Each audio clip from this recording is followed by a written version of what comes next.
ದಿನಕ್ಕೊಂದು ಕತೆ ನಿಮ್ಮ ಜೊತೆ. ಇಂದಿನ ಕತೆ ಬದುಕುವ ಕಲೆಯ ಕತೆ. ಒಂದೂರಿನಲ್ಲಿ ಒಬ್ಬ ಶ್ರೀಮಂತ ವ್ಯಾಪಾರಸ್ಥನಿದ್ದ. ಆತನಿಗೆ ಯಾವುದೇ ತರಹ ಕೊರತೆ ಇರಲಿಲ್ಲ. ಒಂದು ದಿನ ಆತನು ಪ್ರವಾಸವನ್ನ ಮಾಡಬೇಕು, ನಾನು ದೇಶವನ್ನ ಸುತ್ತಬೇಕು ಅಂತ ಆತನಿಗೆ ಅನಿಸುತ್ತದೆ. ಅವನು ದೇಶ ಸಂಚಾರವನ್ನ ಮಾಡ್ತಾನೆ.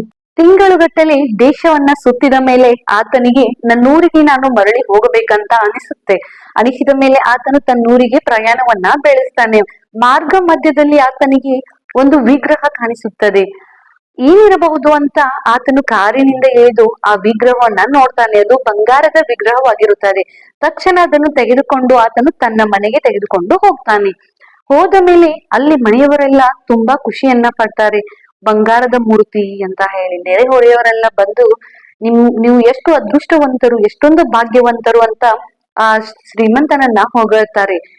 ಆದರೆ ಆ ಸಮಯದಲ್ಲಿ ಆ ಶ್ರೀಮಂತನು ಒಂದು ಮೂಲೆಯಲ್ಲಿ ಸಪ್ಪೆ ಮುಖ ಮಾಡಿಕೊಂಡು ಚಿಂತಾಕ್ರಾಂತನಾಗಿ ಕುಳಿತಿರುತ್ತಾನೆ. ಇದನ್ನು ನೋಡಿದಂತಹ ಆತನ ಮನೆಯವರು ಆತನಿಗೆ ಕೇಳ್ತಾರೆ, ಯಾಕೆ, ಏನಾಯ್ತು, ಯಾಕೆ ನೀನು ಚಿಂತೆಯಿಂದ ಕುಳಿತಿದ್ದೀಯಾ ಅಂತ ಕೇಳ್ತಾರೆ.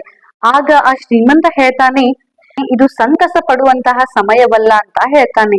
ಆಗ ಆತನ ಮನೆಯವರು ಕೇಳ್ತಾರೆ, ಯಾಕೆ ಸಂತಸ ಪಡುವಂತಹ ಸಮಯವಲ್ಲ, ಏನಾಯ್ತು, ಏನು ಸಮಾಚಾರ ಅಂತ ಕೇಳಿದಾಗ ಆತ ಹೇಳ್ತಾನೆ, ಆ ಬುದ್ಧನ ವಿಗ್ರಹದ ಕೆಳಗಡೆ ಏನೋ ಒಂದು ಬರೆದಿದೆ, ಅದನ್ನ ನೋಡಿದ ಮೇಲೆ ನಿಮಗೆ ಗೊತ್ತಾಗುತ್ತದೆ ನಾನು ಯಾಕೆ ದುಃಖದಿಂದ ಕುಳಿತಿದ್ದೇನೆ ಅಂತ ಹೇಳ್ತಾನೆ. ಆಗ ಆತನ ಮನೆಯವರು ಆ ಬುದ್ಧನ ವಿಗ್ರಹದ ಹತ್ತಿರ ಹೋಗಿ ಏನು ಬರೆದಿದೆ ಅಂತ ನೋಡ್ತಾರೆ. ಅದರ ಮೇಲೆ ಹೀಗೆ ಬರೆದಿತ್ತು, ಇದು ಬುದ್ಧನ 14ನೇ ಚಿನ್ನದ ವಿಗ್ರಹ ಅಂತ ಬರೆದಿರುತ್ತೆ. ಅದನ್ನ ನೋಡಿ ಅವರು ಶ್ರೀಮಂತನಿಗೆ ಕೇಳ್ತಾರೆ, ಇದರಲ್ಲಿ ದುಃಖ ಪಡುವಂತಹ ವಿಷಯ ಏನಿದೆ ಅಂತ ಕೇಳ್ತಾರೆ. ಆಗ ಆ ಶ್ರೀಮಂತನು ಹೇಳ್ತಾನೆ, ಇದು ಬುದ್ಧನ 14ನೇ ಚಿನ್ನದ ವಿಗ್ರಹ. ಇದರರ್ಥ ಇನ್ನೂ 13 ಚಿನ್ನದ ವಿಗ್ರಹಗಳಿವೆ, ಅದನ್ನು ನಾನು ಕಳೆದುಕೊಂಡಿದ್ದೇನೆ, ಅದು ನನ್ನ ಭಾಗ್ಯದಲ್ಲಿ ಇಲ್ಲ ಅಂತ ಆತನು ಕೊರಗುತ್ತಿರುತ್ತಾನೆ.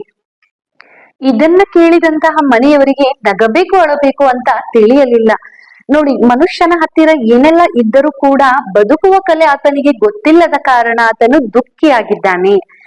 ನಾವು ವಾಸ ಮಾಡಲು ಮನೆಯೊಂದು ನಮಗಿದೆ ಅಂತ ಖುಷಿ ಪಡುವುದರ ಬದಲು ಮನೆ ಮೇಲೆ ಮನೆ ಕಟ್ಟಿದವನನ್ನು ನೋಡಿ ಕೊರಗುತ್ತೇವೆ. ಅದರ ಬದಲಾಗಿ ಗುಡಿಸಲಿನಲ್ಲಿ ಬದುಕುವವರಿಗಿಂತ ನಾವು ಎಷ್ಟೋ ಪಾಲು ಚೆನ್ನಾಗಿದ್ದೇವೆ ಅಂತ ಮನಸ್ಸಿಗೆ ಸಮಾಧಾನವನ್ನ ಮಾಡಿಕೊಂಡರೆ ನಾವು ಖುಷಿಯಾಗಿಯೂ ಕೂಡ ಇರಬಹುದು. ನಾವು ಇರುವುದರಲ್ಲೇ ಸಂತೋಷ ಪಡುವುದನ್ನ ಬಿಟ್ಟು ಇರದೇ ಇರುವುದರ ಬಗ್ಗೆ ಕೊರಗುತ್ತಿದ್ದೇವೆ. ನಾವು ನಮ್ಮ ಜೀವನವನ್ನ ಬೇರೆಯವರ ಜೀವನಕ್ಕೆ ಹೋಲಿಕೆ ಮಾಡಿಕೊಳ್ಳುವುದನ್ನ ಬಿಟ್ಟಾಗ ಮಾತ್ರ ನಾವು ಬದುಕುವ ಕಲೆಯನ್ನ ಕಂಡುಕೊಂಡ ಹಾಗೆ. Thank you.